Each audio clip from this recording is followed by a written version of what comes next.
Bonjour, mes amis. Je suis le Canadien. Welcome back to Hockey Talk episode number 5.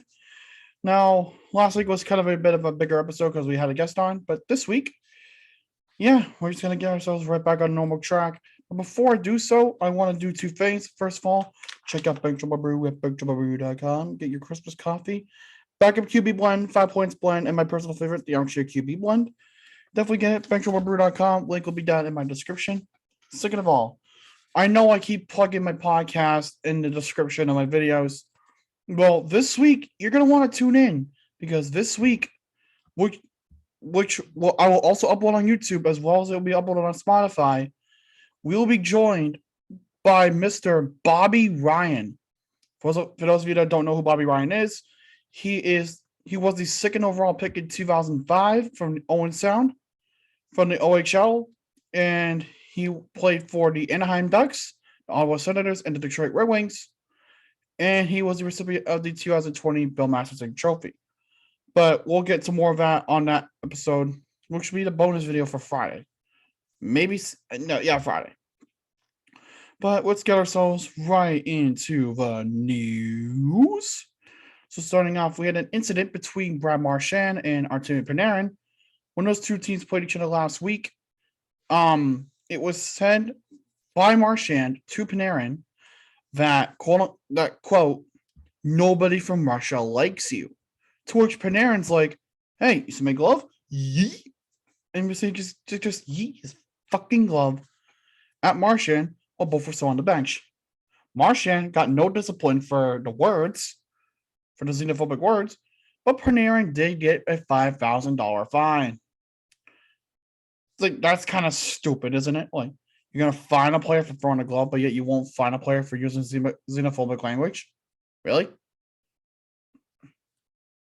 NHL, everybody, where logic makes no sense whatsoever. Fucking ever. Next up in the news, we got Mr. Jack Hughes signing a big extension with the New Jersey Devils. 8 years, $64 million with an average annual value of $8 million per season. This is a nice contract for Jack Hughes, and I think it's going to go a long way for his career. And if you've seen his stats over the past couple seasons, basically dating back to his rookie year, they've improved. They've definitely improved, and I think it's a well-deserved contract for Jack Hughes. And it's great that they can reach an agreement. And Jack's be able to play with his brother, Luke. He's still not. He's in Michigan. He's at Michigan playing hockey. And maybe we'll see him next season again. Who knows? Next up, we talked about last week that Kings forward Brendan Lemieux had bitten Senator forward Brady Tkachuk's hand during an altercation. Well, it has now come out that Mr. Brendan Lemieux will be suspended the next 5 games for that. And to that, all I just ask is, why the fuck would you go Florida man mode and bite somebody's hand? And I'm being serious here. Why the fuck would you bite somebody's hand? I'll give you a good reason and I'll let it slide. No, comment it. Go ahead. Oh, are you back? Oh, okay. Did you comment? If you didn't, fuck you. If you didn't, no, I'm kidding. If you didn't, then you don't have a reason at all. So shut up. If you did, then you'll see if you're right or wrong. I don't know, but still a kind of a little stupid thing to do. Next up, a little bit of a trade. The Buffalo Sabres acquiring goaltender Malcolm Subban from the Chicago Blackhawks for jack fuck nothing. Kind of a big trade for the Sabres because they needed a goalie. Because, let's face it, they're not doing well with fucking old-ass Craig Anderson or not Aaron Dell. I don't know his name. But you get the point. Like, they're not doing well. Their goaltending core is shit. And Subban is pretty much should be a starter for them. So I guess Buffalo kind of wins that trade. They can leave it. All right, next up, for the upcoming 2022 NHL Winter Classic, the Nashville Predators and the Tampa Bay Lightning, the participants in that match, have unveiled their Stadium Series jerseys. And since the camera quality on this will be shit, I'm going to try my best to describe it to you. On the Nashville Predators jersey, basically it can be seen as a blue backdrop, like a dark blue, like navy blue, but a little bit darker than that. the words smash and Ville on top of one another, which each letter has different fucking fonting, which makes no sense to me, but that's okay.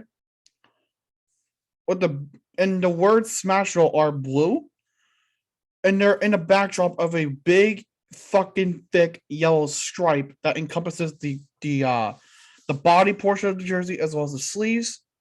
And in the middle of the words of smash roll, we got the little patch there that they wear on their shoulders, and I mean the little triangular patch type thing with the yellow circle and the 3 stars.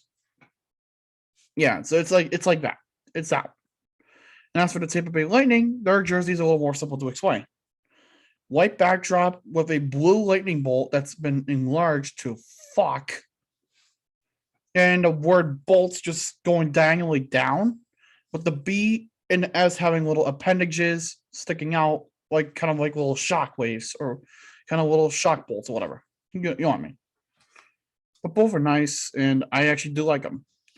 People like tend to criticize the National Predators logo because of just design. It's like, why is that? Like that? But I kind of like it. They were creative on this one, and I condone on that one. So yeah, I like it. But everyone has their own opinion, and that's fine too. The next thing we got here was Blackhawks forward Tyler Johnson underwent an ADR in his neck, or artificial disc replacement. Basically the same surgery as Jack Eichel, but the one that the team allowed him to have. That's a shot at you, Buffalo. Fuck you. Really the next thing here, Kings put for Kale Clegg on waivers,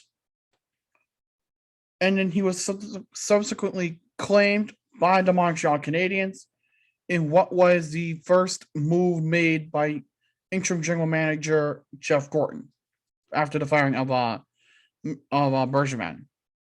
Look into him in a little bit. Oilers forward Jesse Puljujarvi has decided to file for a trademark after a video of him literally too close to a fucking bison went viral on social media. So he decides to go with the name Bison King. I wish I was kidding. It's a nice name, but I guess. In other news now, Senators have placed forward Pontus Aberg on unconditional waivers for the purpose of his contract set to be terminated, and he will be returning to Europe to play. I could say when he was a Leaf, he really didn't pan out that much, but it's whatever, I guess. Take that one with what you will, I guess. I don't know. And then we got major news now to talk about. The Vancouver Canucks pretty much cleaned fucking house. 2 positions have already been filled permanently, whereas the other 2 are just interim for the time being. And here are the firings. So late the other night, the Vancouver Canucks fired general manager Jim Benning, assistant general manager John Weisbrod, head coach Travis Green, and assistant coach Nolan Baumgartner. Stan Smeel will be the interim general manager of the Vancouver Canucks. Ryan Johnson will be the interim assistant general manager.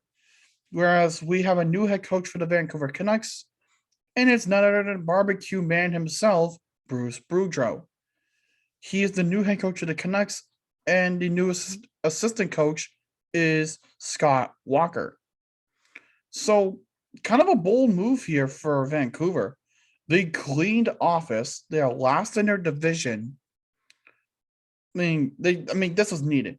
Hell, Benning should have been fired years ago. But guess what? They never did, because the Canucks organization at that point was full of spineless cowards. But guess what? I guess the spineless cowards have finally gotten the spine and decided, oh wait, this guy should have been fired already. We need to get rid of him now. Yeah. Pretty much just that. But as if we couldn't get enough firings, we have 2 more firings to talk about, both within the Philadelphia Flyers. As a general manager announced the firings of both head coach Alain Vigneault and assistant coach Michel Chiarot Michelle Theron.